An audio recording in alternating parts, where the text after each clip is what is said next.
बिस्मिल्लाहिर्रहमानिर्रहीम। अस्सलाम वालेकुम नाज़रीन, दुनिया न्यूज़ पर आप देख रहे हैं प्रोग्राम नुक्ता नज़र। मैं हूँ आपका मेज़बान मोहम्मद अजमल जामी। स्टूडियोज़ में तशरीफ़ रखते हैं जनाब मुजीबुर रहमान शामी साहब। शामी साहब, आज तो ग्रीन लाइन कराची जिसका कल वज़ीर आज़म ने इफ्तिताह करना है, आज पाकिस्तान मुस्लिम लीग नून के रहनुमा आसिन इकबाल, मिफ्ता इस्माइल और मोहम्मद ज़ुबैर ने अलामती तौर पर इसका इफ्तिताह करने की कोशिश की कि ये हमारे दौर का मनसूबा है, हम हक रखते हैं। तो वहाँ धक्कम पेल हाथापाई हुई, पुलिस और रेंजर्स थे, उनके साथ आमना सामना हुआ। लीगी रहनुमा शिकायत करते हैं कि हम पर यहाँ जुल्म किया गया है, जबकि असद उमर साहब कहते हैं कि बेगाने की शादी में अब्दुल्ला दीवाना वाली सूरत हाल थी। कल वज़ीर आज़म इसका इफ्तिताह करेंगे। दूसरा, शौकत तरीन साहब जो मुशीर ख़जाना है, उनके जो कागजात नामजदगी हैं सेनेट के ज़िमनी इंतखाब के लिए, वो अपीलेट ट्रिब्यूनल में चैलेंज हुए हैं। ANP के रहनुमा ने उनके ये कागजात चैलेंज किए हैं। और तीसरी आज की अहम खबर इलेक्शन कमीशन से जुड़ी, वज़ीर आज़म को वार्निंग दी गई कि ज़िमनी इंतखाबात होने वाले हैं, पेशावर में अब दौरा ना करें। उन्होंने कल दौरा किया, उस पर इलेक्शन कमीशन क्या कर सकता है। अली अमीन गंडापुर साहब को तो 50,000 रुपये जुर्माना हो चुका, उनकी एक तकरीर वायरल हुई जो आप देख चुके। और सर, तीसरी अहम सूरत हाल अफ़गानिस्तान की है। और सबसे अहम मौजूद आज का प्रोग्राम के अगले हिस्से में पाक बहरिया की आबदोज़ हंगूर की लाजवाल कहानी जो आपसे तफसील से आज हम शेयर करेंगे। सबसे पहले तो शामी साहब, ये अक्टूबर की फ्यूल प्राइस एडजस्टमेंट की मद में बिजली 4 रुपये 74 पैसे फ़ी यूनिट महंगी हो गई है। बुरी खबर से प्रोग्राम का आगाज़ मैं कर रहा हूँ। हाँ, तो और महंगी होगी। तो IMF के साथ जो हमारा एग्रीमेंट है उसके मुताबिक तो बिजली की कीमत में इजाफा होता चला जाएगा, क्योंकि जो IMF का टारगेट है रेवेन्यू का वो पूरा करना है, खसारा कम करना है, सर्कुलर डेट कम करना है। तो कई मसाइल हैं, शराइत तो है ना जो पूरी करनी है, तभी कर्ज मिलेगा। ये तो एक नस्ल दर नस्ल हम ये बोझ उठाते चले आ रहे हैं, अब भी उठाएंगे। ये तो पता नहीं, एक ये बिजली पैदा की है ना, यानी फर्नेस ऑयल से, ये इसके बारे में तो एक कोई कमीशन कायम होना चाहिए, कोई बाकायदा कुछ तहकीकात करे कि ये एक फैसला क्यों किया गया, कैसे हुआ, रेट्स कैसे मुकर्रर हुए। और मजबूरी थी, ये जाहिर है लोग इन्वेस्ट नहीं करते जब बाहर से इन्वेस्टमेंट आपको दरकार हो, लेकिन क्या इतनी मजबूरी थी और क्या इस तरह सोच समझ कर ये काम किया गया। ये बिजली जो है इसके मंसूबे ने हमारी कमर तोड़ दी है। अभी प्रोग्राम में शामिल साहब हमें ज्वाइन किया है कुंवर दिलशाद साहब ने। आप इलेक्शन कमीशन से वाबस्ता रह चुके हैं, इलेक्शन के जो उमूर हैं उन पर गहरी नज़र रखते हैं। मौजू शौकत तरीन साहब का भी है, वज़ीर आज़म के दौरे का भी है, और फिर जो एक आज की अहम खबर ये भी बिजली से आप घबरा गए, बिजली गिर पड़ी, इससे सर डर लगता है। आज जो वज़ीर साइंस हैं शिबली फराज साहब, वो चीफ इलेक्शन कमिश्नर से उन्होंने मुलाकात की है, और जो इस्लामाबाद का बल्दियाती इंतखाब होने जा रहा है उसमें EVM मशीनें इस्तेमाल करने का फ़ैसला किया गया, जो अभी तक हमें ख़बर मिली है। उसमें जो सिर्फ मेयर की नशिस्त है उसके लिए EVM मशीन इस्तेमाल होगी, 3900 इलेक्ट्रॉनिक वोटिंग मशीनें इस्तेमाल होंगी, क्योंकि वो बराह रास्त इंतखाब होगा ना। जी, तो पहले इसी से बात कर लेते हैं, बाकी फिर बाद में शौकत तरीन वज़ीर आज़म का मामला डिस्कस करते हैं। खुशामदीद कहते हैं प्रोग्राम में सर आपको। माशाअल्लाह जनाब। ये 3900 EVM मशीनें मेयर की इंतखाब के लिए, ये एक टेस्टर होगा कि क्या EVM मशीनें आने वाले इंतखाबात में दुरुस्त साबित हो सकती हैं, किस मकसद के लिए इस्तेमाल किया जाएगा, मुमकिन हो पाएगा जी? देखिए, असूली तौर पर ये एक किस्म का पायलट प्रोजेक्ट होगा इलेक्शन कमीशन पाकिस्तान की तरफ से, कि जब मेयर के इंतखाबात होंगे उसमें ये 4000 इलेक्ट्रॉनिक वोटिंग मशीन का उन्होंने कहा है साइंस टेक्नोलॉजी यूनिवर्सिटी से कि वो हमें प्रोवाइड कर दे। उसमें तजर्बा करके देखेंगे पोस्ट कामयाब होता है कि नहीं होता। लेकिन उसके मुतबादिल जो है वो इन्होंने अपना मैनुअल जो हमारा सिस्टम है इंतखाब का वो भी साथ साथ चलेगा। अगर वो फ्लॉप हो जाता है इलेक्ट्रॉनिक वोटिंग मशीन, तो फिर उसके साथ साथ दूसरा जो हमारा मैनुअल है वो उसका मुतबादल के तौर पर काम करेगा। उससे मालूम हो जाएगा कि ये इलेक्ट्रॉनिक वोटिंग मशीन का किस तरह से इस्तेमाल होना है, इसमें टैंपरिंग का खतरा नहीं होगा। ज़ाहिर है मेयर का इंतखाबात है, सिलेक्टेड इंतखाब होता है खासतौर इस्लामाबाद में। तो ये इलेक्शन कमीशन पाकिस्तान ने कहा कि चूंकि प्रेसिडेंट का ऑर्डर्स भी आ गया, चले बार बार पढ़ भी रहा है कि रिक्वेस्ट भी आ रही है, तो हम इसको एज ए पायलट प्रोजेक्ट के तौर पर इसको इस्तेमाल करेंगे। लेकिन शिबली फराज का बड़ा अहम बात है, शिबली फराज ये कहा कि जनाब बाकी जो है लोकल गवर्नमेंट में इसका इस्तेमाल जो है नामुमकिन है, लेकिन मेयर का जो इंतखाब होना जो है तो वो तो आसान है, वो उस पर तो हो जाना चाहिए। तो वो इलेक्शन कमीशन ने उनकी बात को मान लिया है, क्योंकि ठीक है कि आपने इतना बड़ा स्टैंड लिया है तो हम इसको तजर्बे के तौर पर देख लेते हैं। तो कंवर साहब, ये जो पंजाब हुकूमत ने ये ऐलान किया कि बल्दियाती इंतखाब जो है वो ये EVM पे होगा, EVM पर होगा, पूरा, और उनके अपने वजीर कह रहे हैं शिबली साहब कि ये मुमकिन नहीं है, तो बिला सोचे समझे उन्होंने कानून में ये शिक दाखिल कर दी।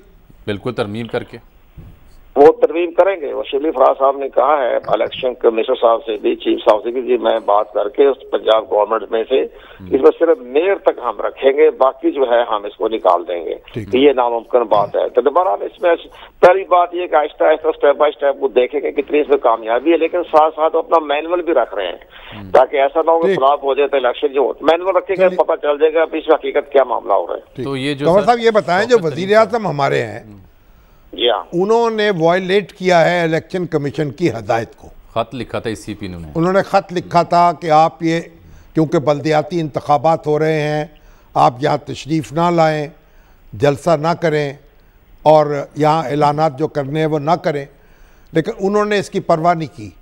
और ये उनके जो KPK के वज़ीर हैं उन्होंने कहा कि नहीं ये बल्दियाती इंतखाब से मुतल्लिक नहीं था हमारा जलसा, इस पर इसका इत्तलाक नहीं होता। तो अब आप क्या समझते हैं कि ये क्या कर सकता है इलेक्शन कमीशन, ये जो वायलेशन है इसकी क्या सज़ा है? सिर्फ जुर्माना होगा? बातिल नजर में तो प्राइम मिनिस्टर साहब को कई इन्होंने ज़ाब्ता इखलाक की खिलाफवर्जी की है। हमारी नज़र में इलेक्शन के कानून के मुताबिक ज़ाब्ता इखलाक की खिलाफवर्जी हो गई है, लेकिन बहरहाल इसमें सबसे बड़ी अहम बात जो हमें खबर मिल रही थी या इतलात मिल रही थी, उसमें जो प्राइम मिनिस्टर ने पूछा चीफ मिनिस्टर खैबर पख्तूनख्वा से, उसने कहा जी गवर्नर हाउस में करने में कोई हर्ज नहीं है, ये ज़ाब्ता इखलाक की खिलाफवर्जी नहीं होती। तो यहाँ वज़ीर आज़म साहब को चीफ मिनिस्टर खैबर पख्तूनख्वा ने मिस गाइड किया, मिसलीड किया, गुमराह किया। उसको ये मालूम ही नहीं था कि जनाब जो लोकल गवर्नमेंट के इंतखाबात हो रहे हैं तो उस पर प्राइम मिनिस्टर साहब डेवलपमेंट के बारे में इस तरह के ऐलानात नहीं कर सकते। उसके बाकायदा खत के नीचे लिखा हुआ है कि ना स्पीकर, चेयरमैन सदन, प्राइम मिनिस्टर, ये वफाकी वज़रा या सूबाई वज़रा उस इलाके में जा नहीं सकते, खत के अंदर लिखा हुआ उन्होंने। तो प्राइम मिनिस्टर साहब को इन प्रिंसिपल जो है जाने से गुरेज करना चाहिए था। अब इलेक्शन कमीशन पाकिस्तान का इजलास तलब कर लिया, ना देख रहे हैं, गौर खोज तलब तो नहीं किया, लेकिन गौर खोज कर रहे हैं कि हम किस शिक के तहत प्राइम मिनिस्टर साहब से वजाहत तलब करें। लेकिन बादी नजर में ये बाकायदा जो है इसकी खिलाफ वर्जी हो गई है ज़ाब्ता इखलाक की। और हमारे जो प्राइम मिनिस्टर साहब आजकल हैं, पहले लीडर ऑफ द अपोजिशन के तौर पर इंडिया के चीफ इलेक्शन कमीशन की बड़ी मिसालें दिया करते थे कि जनाब वो वक्त का प्राइम मिनिस्टर जो था डिसाई, वो किसी तबाह नहीं जा सका, किसी मंदिर में कोई था कि फंक्शन था, ये था जनाजा था, किसी के डेथ वेथ पर नहीं जा सका। उसने चीफ इलेक्शन कमीशन से राय मांगी, तो चीफ इलेक्शन कमीशन ने कहा आप नहीं जा सकते, लेकिन जाएंगे तो हेलीकॉप्टर में वापस आ जाए, लेकिन आपने किसी से बात नहीं करनी, कोई सियासी बयान नहीं देना। और किस तरह उन्होंने कहा ठीक है मैं अफसोस करके आ जाऊंगा। तो ये हमेशा हमारे प्राइम मिनिस्टर साहब जो आजकल हैं वो हमेशा इसकी मिसाल दिया करते थे। और एक बड़ी अहम बात है, ये हुकूमत हमारी नहीं नजर आ रही। आप हैरान होंगे कि मनमोहन सिंह ने जनाब chief election commission of India से पूछा कि हमारा chief of the army staff retired हो रहा है, तो क्या मुझे इजाजत है मैं आपके इलेक्शन की दुनिया में उसकी अपॉइंटमेंट कर दूं? तो chief election commission of India ने इजाजत दी कि ठीक है आप इसका बकायदा सर्विसेज का मामला है, आप उसको अपॉइंट कर दें। यहाँ तक वो इतना एहतराम करते रहे हैं अपने आईनी इदारों को और इलेक्शन कमीशन की। इसकी सजा क्या है? अपॉइंटमेंट नहीं किया, यानी जुर्माना ना, इसकी सजा दो है। इसकी पहली बात ये एक और बड़ी बात नहीं आ रही कि देखो नहीं, मुझे हैरानगी की बात है कि इलेक्शन कमीशन ने अभी ज्यादा उस पर नहीं एक्शन लिया। इससे 2 साल पहले 2019 में हमारे प्राइम मिनिस्टर साहब चले गए गोटकी, नवाब महर की डेथ का था, तो जनाब उसी को सदा रजा ने उनको जनाब जारी कर दिया, नोटिस कंटेम्प्ट को लगा दिया कि जनाब आपने ज़ाब्ते इखलाक की खिलाफ वर्जी कर दी, नोटिस जारी कर दिया। तो जिसमें फरदौस आशिक अवान ने बड़ी गड़बड़ की बात की, तो उसको भी नोटिस जारी कर दिया। तो लगी यहाँ मामला ये है कि जनाब इतना बड़ा वाकया हो गया है कि उनको बाकायदा वजाहत तो करवानी चाहिए थी इलेक्शन कमीशन पाकिस्तान को, जनाब वजाहत तो करें आप कैसे चले गए। तो फिर वो वजाहत करते थे बाद में, लेकिन उसका जुर्माना जो सेक्शन 133 है उसमें है 50,000 रुपये। पहली दफा कोई गलती करे तो 50,000 रुपये, अगर वो बार बार गलतियां करे अली अमीन गंडापुर को तो हो गया 50,000 रुपये जुर्माना। अगर वो बार बार गलतियां करेंगे तो डिस्क्वालीफाई जो है सेक्शन 134 के तहत डिस्क्वालीफाई भी कर सकते हैं, बार बार गलतियां कर रहे हैं। बस पहली गलती में 50,000 रुपये है, चले बचत होने का इम्कान। तो अब इसका मतलब है कि वो 50,000 रुपये दे देंगे। यहाँ भी हमारे राजा परवेज अशरफ साहब जो हैं उन्होंने जुर्माना जमा करा दिया, बात खत्म हो गई। उसने कराया, शाइस्ता मलिक ने करवाया। हाँ जी, बार बार अगर शाइस्ता मलिक ने कराया तो ये सब इसका मतलब अगर 2 बार 3 बार खिलाफ वर्जी होगी तो फिर डिस्क्वालिफिकेशन हो सकती है। ठीक, उतना मौका ही नहीं रहता ना सर, उतना हिसाब तो। अच्छा, एक बड़ा अहम मौजू है शौकत तरीन साहब के बारे में ये एतराज हुआ है कि वो केपीके के रिहायशी नहीं, वो तो केपीके के रिहायशी तो जब उन्होंने वोट ट्रांसफर कराया है, लेकिन जो एतराज बड़ा वजनी मालूम होता है, वो कहते हैं कि बल्दियाती इंतखाबात क्योंकि हो रहे हैं, उसने शेड्यूल के ऐलान के बाद जहां जहां इंतखाबात हो रहे हैं वहां वहां वोट ट्रांसफर नहीं हो सकता। तो इसका इत्तलाक शौकत तरीन साहब पर भी हो सकता है, क्योंकि उन्होंने तो अपना वोट कराची से मुंतकिल कराया होगा। आरओ ने कागजात नामजदगी मंजूर कर लिए थे। ठीक है जी। असूली तौर पर इलेक्शन कमीशन को इनका वोट ट्रांसफर करने की इजाजत नहीं देनी चाहिए थी, कि जब शेड्यूल जारी हो चुका है लोकल गवर्नमेंट का तो उसका इंतजार करना चाहिए था। हमारी पहली इतला ये थी कि इनका वोट ट्रांसफर होना नामुमकिन है, लेकिन बहरहाल चूंकि रजिस्ट्रेशन ऑफिसर वगैरह जो इलेक्शन कमीशन ने जो उसका ट्रांसफर मंजूर कर लिया, वो चैलेंज हो जाएगा। चूंकि यहाँ या तो ये होता है कि वो चीफ इलेक्शन कमीशन से रिक्वेस्ट करते कि जनाब आप अपनी स्वार्थी पावर को इख्तियार करते हुए हमें इजाजत दें, लेकिन वो तो इनसे इजाजत नहीं ली गई। वो तो बराह रास्त ऐसे वोट दाखिल हो गया, कराची से मर्दानी हो गया। और दूसरी बड़ी अहम बात इनमें ये है, रिटर्निंग ऑफिसर साहब ने जो कुछ किया, लेकिन इलेक्शन ट्रिब्यूनल ने जो पेशावर हाई कोर्ट के जज हैं, वो मेरे ख्याल में मेरी नाक़िस राय के मुताबिक इनके वो जो उसको मुस्तरद कर देगा कि आपका वोट बनना जो है वो गैर कानूनी है। क्योंकि इस्लामाबाद हाई कोर्ट में भी 2 केस चल रहे ख्वातीन का, इन्होंने भी अपना वोट जो है वो ट्रांसफर करवाया था, तो अभी तक इस्लामाबाद हाई कोर्ट ने फैसला रिजर्व रखा हुआ है। तो ये इसी हमारी मखसूस नशिस्तों की ख्वातीन का मामला चल रहा है, तो ये मामला यहाँ भी चलेगा, यहाँ भी चलेगा। अगर यहाँ से अगर हमारी पेशावर हाई कोर्ट ने कर दिया तो ANP वाले चले जाएंगे, वही से सुप्रीम कोर्ट में चले जाएंगे कि जनाब कराची का आदि मर्दान में कैसे आ गया। तो ये सारी बातें खुल के सामने आएगी, बड़ी मुखालफत भी होगी, बड़ी तनकीद भी होगी। तो असूली तौर पर दोनों को करने नहीं चाहिए था, उसका इंतजार कर लेते फैसल वाटा का, और फैसला वो भी सीट छोड़ कर। ये वोट ट्रांसफर करने के लिए इलेक्शन कमीशन की इजाजत की जरूरत होती है? इजाजत होती है, इलेक्शन कमीशन ही कस्टोडियन है। अगर इजाजत दे दी गई तो फिर तो कागजात नामजदगी पर एतराज नहीं हो सकता, फिर तो उस इजाजत को चैलेंज करना चाहिए था। इजाजत को चैलेंज करना चाहिए था कि इजाजत जो है वो लोकल गवर्नमेंट के इलेक्शन में जबकि तमाम पाबंदी होती का वो ट्रांसफर नहीं कर सकते थे, ट्रांसफर कैसे हो गया। और दूसरी है कि रिहाइश जो है उनके मर्दान में वो अपने किराए का घर है या उन्होंने घर खरीदा है, या वो इलेक्टोरल रोल एक्ट के तहत जो उसकी पाबंदी है सेक्शन 7 के तहत, या बकायदा 3 महीने 6 महीने रहने की वो है, वो कब तक है, ये सारी बातें अदालत में खुल के आ जाएगी। अगर इनका वकील अगर सही समझदारी से काम ले तो वो इलेक्टोरल रोल एक्ट के तहत बताएगा इनका वोट बनने का जायज नहीं है। वो अगर वो तरीन कबीले से तो उनका ताल्लुक है ना जी, और तो अयूब खान का तरीन नहीं है, वो पता नहीं किसी का तरीन आ गया। जहांगीर तरीन का तरीन तो हो सकता है ना। नहीं, अयूब खान का तरीन बाद में है, अयूब खान का तरीन नहीं है, ये उधर के कराची के तरीन है, ये जहांगीर तरीन के हैं, ये वो तरीन नहीं है जो अयूब खान का तरीन है। चले, बहुत शुक्रिया आपका जनाब कुमर दिलशाद साहब। शामी साहब देखिए, तो मेरा आपसे सवाल ये है कि ये शौकत तरीन साहब जो हैं उनका किला बज़ाहिर मजबूत लगता है यह है कि उनके साथ डॉक्टर हफीज शेख साहब वाला हाथ नहीं होगा।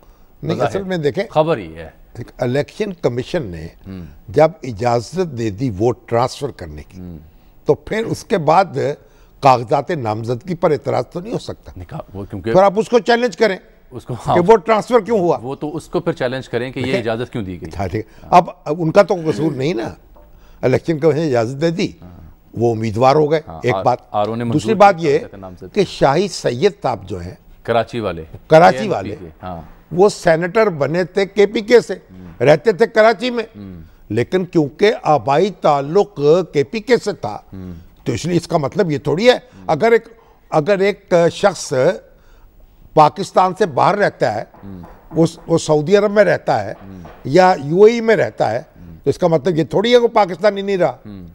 इसी तरीके से इनका नस्बी ताल्लुक, आबाई ताल्लुक जहां से भी तो है ना केपीके से। सही है। और ना भी हो, प्रोफेसर खुर्शीद साहब जो थे जमात इस्लामी, वो जमात इस्लामी के, वो केपीके से सेनेटर मुंतखब हुए थे।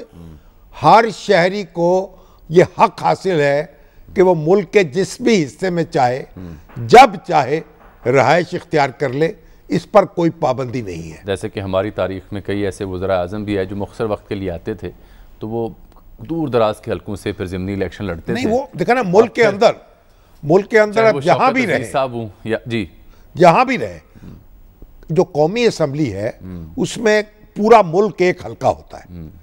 किसी भी इलाके का रहने वाला किसी भी इलाके में इलेक्शन लड़ सकता है। ठीक है। हमारे यहाँ देखे ना, मौलाना शब्बीर अहमद उस्मानी, लियाकत अली खान, ये ईस्ट बंगाल से मुंतखब हुए थे असम्बली के अरकान। सही है, सही है। हालांकि रहने वाले जो थे वो ये उन यूपी के थे, उन इलाकों के थे जो हिंदुस्तान में रह गए। ठीक हो गया। अच्छा शामी साहब, दो और बड़े अहम मामलत रह गए, फिर हमने ब्रेक भी लेनी है और पाक बहरे की आप दो संकूस की लाजवाल कहानी भी अंगूर की आपके सामने रखनी है। लेकिन ये देखिए कि ग्रीन लाइन कराची, कल वज़ीर-ए-आज़म उसका इफ्तिताह करने जा रहे हैं। बड़े अरसे बाद कराची के शहरियों को कैसी सर्विस मिलेगी, तो इसमें पाकिस्तान मुस्लिम लीग नून बिलखुसूस आसिन इकबाल साहब और दीगर ये कल दावा करते रहे ट्विटर पर कि चूँकि ये हमारे दौर का मनसूबा है, इस पर 90% काम हो चुका था, बाकी 10% करा के आप इसका इफ्तिताह कर रहे हैं। तो आज उन्होंने अलामती तौर पर इस सर्विस का इफ्तिताह करने की कोशिश की। वहाँ पर पुलिस भी थी, रेंजर्स भी थी, हाथापाई हुई, मनाजिर आप दिन भर देखते रहे। तो आसिन इकबाल साहब ने इस पर क्या कहा वो देखिए, फिर मैं आपको असद उमर साहब का रद्द अमल बताता हूँ। इस हुकूमत को ये गुमान था कि ये मंसूबा नवाज शरीफ और मुस्लिम लीग नून का मंसूबा है, इसलिए इसके साथ सियासी इंतकामी कार्रवाई की गई। ये जुल्म मुस्लिम लीग नून के साथ नहीं था, ये कराची के अवाम के साथ था। जब हम इस मंसूबे के इफ्तिताह के लिए यहाँ पहुँचे तो हुकूमत ने बदतरीन रियासती दहशत गर्दी का मुजाहरा किया और इन मुस्लिम लीग नून के कारकुनों और सहाफ़ियों के ऊपर रेंजर्स को हमला करने का हुक्म दिया गया।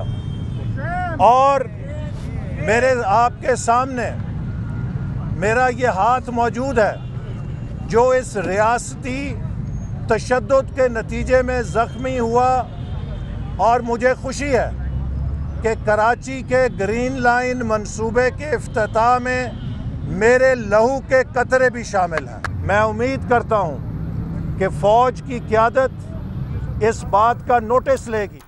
अच्छा सर, ये तो उनका एतराज़ हो गया, लेकिन अगर कोई मंसूबा माजी के दौरान जो चुप रहेगा ज़बान खंजर, जो चुप रहेगी ज़बान खंजर तो लहू पुकारेगा आस्तीन का। सर बात सुनिए, देखिए बात सुने, एक माजी का एक मंसूबा है, अगर वो हुकूमत बदल गई, किसी और के दौर में आ रही है, इफ्तिताह हो रहा है, तो क्या फिर अलामती इफ्तिताह होना शुरू हो जाएंगे? देखिए ये तो एक सियासत है ना, उन्होंने ये लोगों को बताना था कि ये मंसूबा हमारा है, इसका शजरा नसब हमसे मिलता है, DNA करा के देख लो।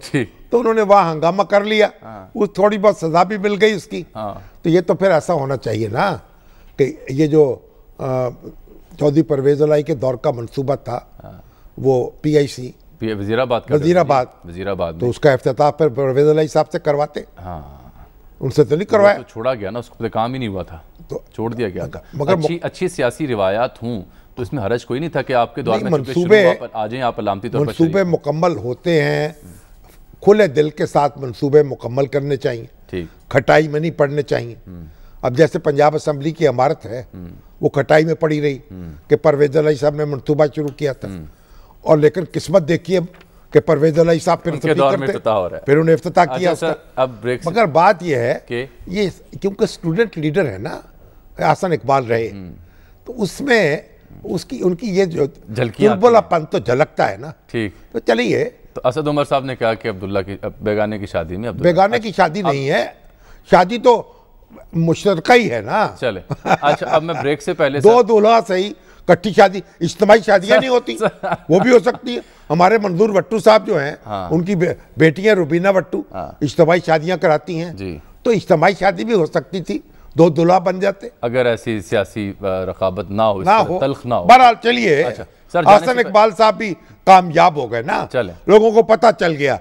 मिफ्ता इस्माइल साहब, हसन इकबाल साहब, ये मंसूबा उन्होंने शुरू किया था, मुकम्मल किया है इमरान खान साहब ने, उसकी शाबाश उनको भी मिलनी चाहिए। ब्रेक से पहले सर, अफगानिस्तान की सूरत हाल पर हमने तवातुर के साथ प्रोग्राम किए थे, लेकिन फिर मुल्की सियासत आड़े आ गई, उसकी सूरत हाल पर हम बात नहीं कर सके। अब ताज़ा जो अक़वाम मुत्तहिदा का इदारा वर्ल्ड फूड प्रोग्राम, उसकी जो रिपोर्ट्स हैं बैन अल-अक़वामी जरीदों में छप रही हैं, सुबह से मैंने पढ़ा था। वज़ीर-ए-आज़म ने भी आज एक तकरीब के दौरान ये कहा है कि अगर अफ़गानिस्तान को नज़रअंदाज किया तो ख़तरनाक बहरान जन्म ले सकता है। वजह क्या है कि वर्ल्ड फूड प्रोग्राम ये कहता है सर कि अफ़गानिस्तान की 40% फसलें जो हैं वो खुश्क साली का शिकार हो चुकी हैं और 32 लाख अफ़गान बच्चे ग़ज़ाई किल्लत का शिकार हो सकते हैं। फौरी तौर पर, हंगामी तौर पर अगर ग़ज़ाई किल्लत दूर न की गई अफ़गानिस्तान की, तो 10 लाख अफ़गान बच्चे जान की बाजी हार सकते हैं। लेकिन आलमी ताकतें मफादात की खातिर अफ़गानिस्तान के मसाइल बिलखुसूस ग़ज़ाई किल्लत से नज़रें चुरा रही हैं। ये सबसे बड़ा बहरान है। आप देखें, अमेरिका की सरबराही में नेटो ममालिक कितना बड़ा आलमी कोलिशन बनी थी, जिन्होंने जंग की है अफ़गानिस्तान में 20 साल, और अब वो सज़ा दे रहे हैं, वहाँ तो कामयाबी नहीं हो सकी। तो जो तालिबान को ये सज़ा मिल रही है कि वो उससे कोई इंसानी हमदर्दी के तहत भी कुछ सलूक नहीं कर रहे। पाकिस्तान तो चीख रहा है, पाकिस्तान ने तो इस्लामी तंजीम जो है उसका इजलास भी बुलाया है ताकि इकट्ठे हों सारे मुसलमान ममालिक, सर जोड़कर बैठे। तरक्की याफ्ता मुल्कों को भी बुलाया है कि खुदा के लिए कुछ कीजिए, कोई इंसान बनिए, इंसानों के बारे में सोचिए, बाकी बातें भूल जाइए, इनकी ग़ज़ाई ज़रूरियात को पूरा कीजिए। एक ब्रेक सर, मैं यहाँ ले लूँ प्रोग्राम में। ब्रेक के बाद नाज़रीन वापस आते हैं तो पाक बहरिया की आबदोज़ हंगूर की लाजवाल कहानी तफसील से आपकी खिदमत पेश करेंगे। हमारे साथ रहिए। वेलकम बैक नाज़रीन। शामी साहब, अब पाक बहरिया की आबदोज़ हंगूर की लाजवाल कहानी, और इसके लिए हमने स्टूडियोज़ में जहमत दी है कमोडोर रिटायर्ड मोहम्मद सैयद उबैदुल्लाह साहब को। सर, आपको खुश आमदीद कहते हैं। नाज़रीन की इत्तला के लिए कि आज 9 दिसंबर है। आज ही के दिन 50 बरस पहले 1971 में हिंदुस्तान के साहिल से 25 मील दूर काठियावाड़ के करीब पाकिस्तानी ये जो डीजल इलेक्ट्रिक सबमरीन थी हंगूर, इसने भारतीय जहाज़ कुकरी को समुंदर बुर्द किया था, और दूसरा जहाज़ उसकी तलाश में आया था किरपान, उसे भी मफलूज किया था। दूसरी जंग अज़ीम से लेके आज दिन तक ये वाहिद अनोखा वाक़या है। अपने से कई गुना बड़े दुश्मन के साथ ये जो बहादुरी और शुजाअत की दास्तान है, ये अपनी मिसाल आप है। ऐसा क्यों कर मुमकिन हुआ, इसकी डिटेल्स क्या हैं, ये सब जानने के लिए सर हमने आज कमोडोर साहब को जहमत दी है। खुश आमदीद जी। आप बोलिएगा, हम आपको सुन रहे हैं। ओके, बहुत शुक्रिया जामी साहब। आज का इंतहाई मौजू दिन है जिसने हमें आपने बुलाया यहाँ पर, और हंगोर सबमरीन के हवाले से यही वक्त होगा तकरीबन जब ये सर वाक़या हुआ। जी हाँ, आप ये समझें कि तकरीबन 20 मिनट के बाद 50 साल पहले ये वाक़या हुआ, जब पाकिस्तान नेवी की सबमरीन हंगोर ने दुश्मन के जहाज़ कुकरी को 2 मिनट के वक्फे में समंदर की तह चटा दी, और उसमें 176 चीफ पेटी ऑफिसर और सेलर और 18 जो उनके ऑफिसर्स थे वो मर गए। तो ये जो टाइमिंग आपने बताई ये वाकई बिल्कुल परफेक्ट है कि ये आपका एक प्रोग्राम ऐसा है कि जिसमें ये उस वक्त आप सर्विंग ऑफिसर थे? मैं उस वक्त सर्विंग ऑफिसर था, मगर मैं सबमरीन का ऑफिसर नहीं हूँ। मगर मैं आपको वो इजाज़त दें तो वो कहानी ज़रा सुना दूँ आपके सुनने वालों को भी। लीड कौन कर रहा था, तस्लीम साहब? जी साहब, ये नवंबर में ही पाकिस्तान ने और पाकिस्तान नेवी ने ये फैसला कर लिया था कि हम बावजूद इसके कि अपने दुश्मन से 4 गुना कम हैं, हम जाके अपनी डिफेंसिव स्ट्रेटजी के अंदर रहते हुए भी एक ऑफेंसिव लॉन्च करेंगे और दुश्मन के घर जाके उनके जहाज़ों को दबा और बर्बाद करेंगे।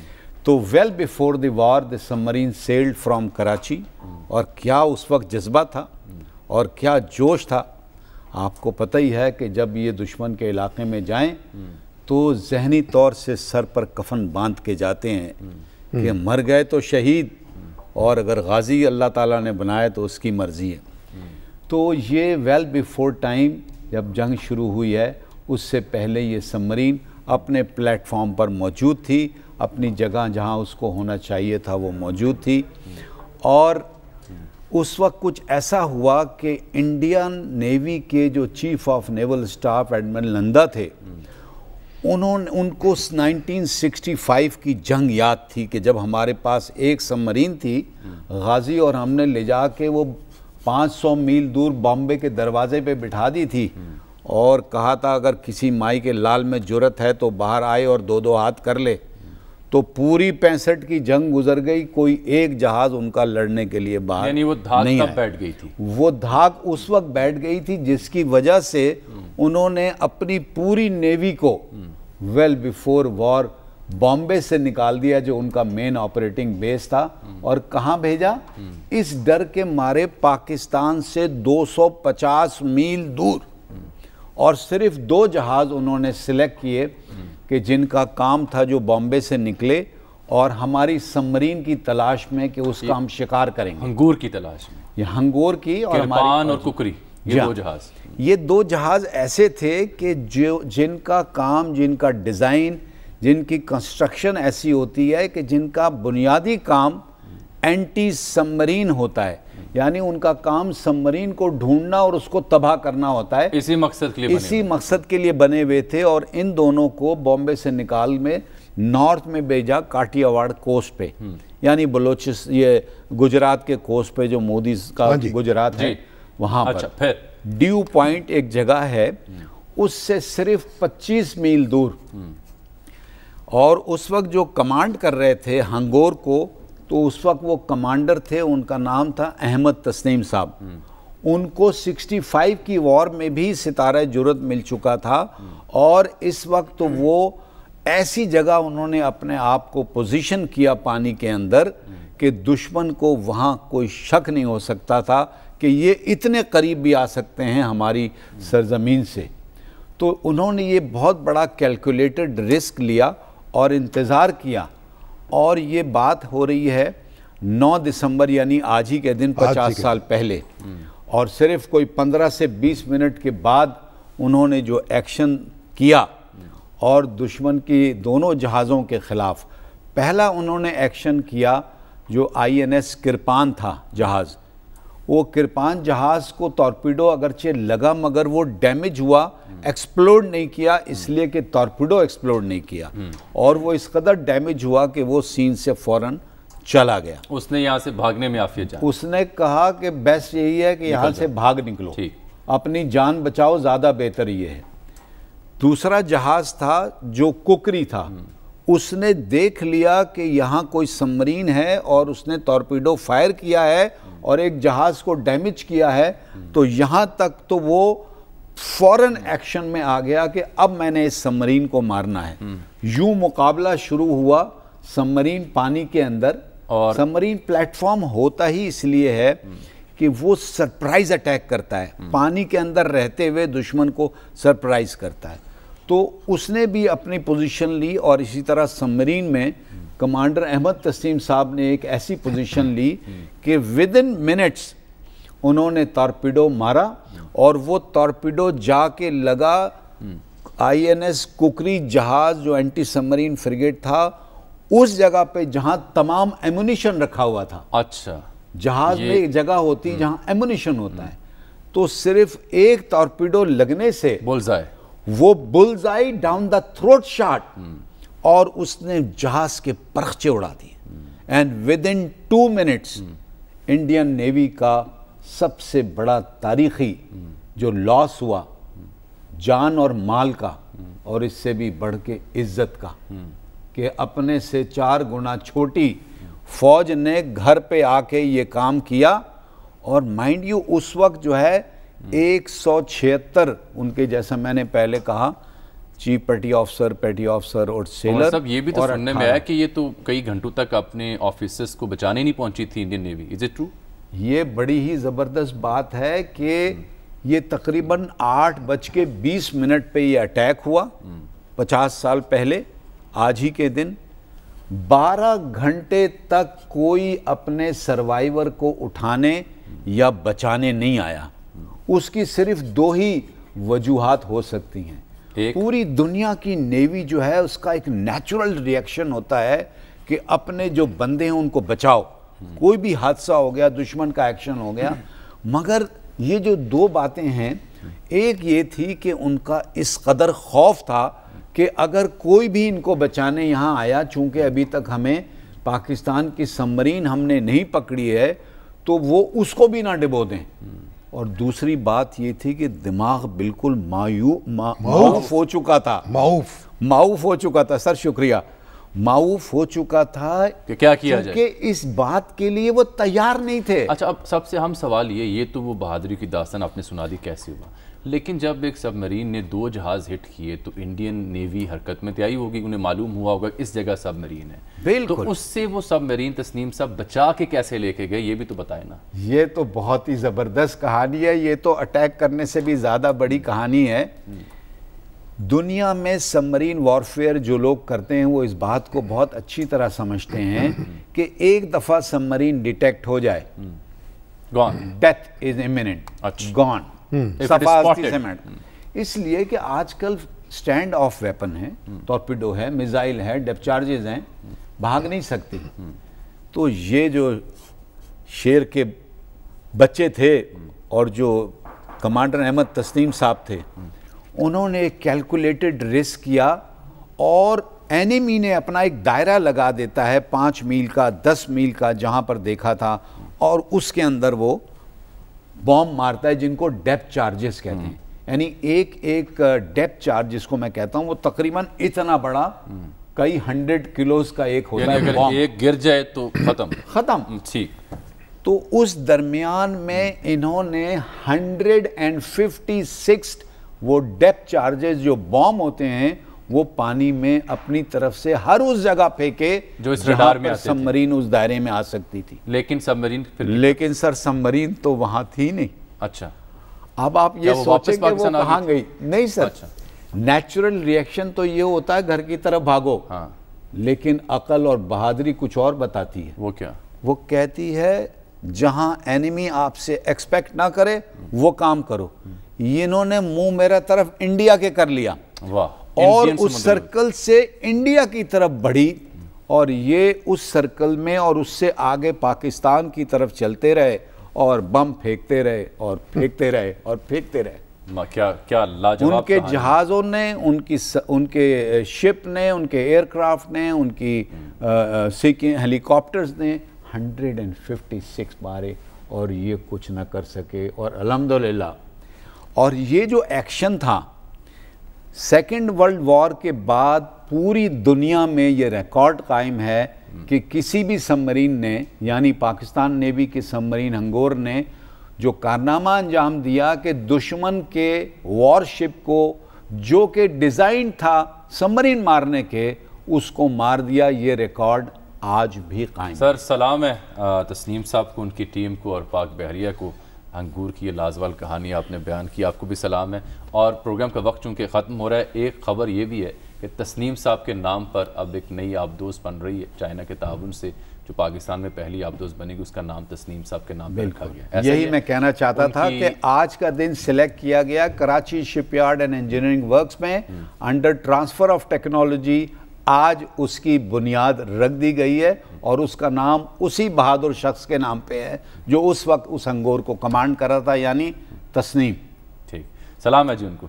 शाम साहब, आपने तो 71 में फिर ये वाक़या अखबारों में पढ़ा होगा। हाँ जी, समंदरों के पानियों बहुत तो तेज तर बहो, हमारे महमूद शाम साहब का तराना है। जी सर। तो बहरहाल हमारी नेवी जो है, यानी बहरिया और हमारी फ़ज़ाइया, हमारी बर्री फौज, सब ने रिकॉर्ड कायम किए हैं। चलिए, जरूरत के, बहादुरी के। सर एक ब्रेक नाज़रीन, इसके साथ ही आज के प्रोग्राम का वक्त यहाँ ख़त्म होता है। आपसे मुलाकात होगी अगले हफ्ते, तब तक के लिए इजाज़त दीजिएगा। अल्लाह हाफ़िज़।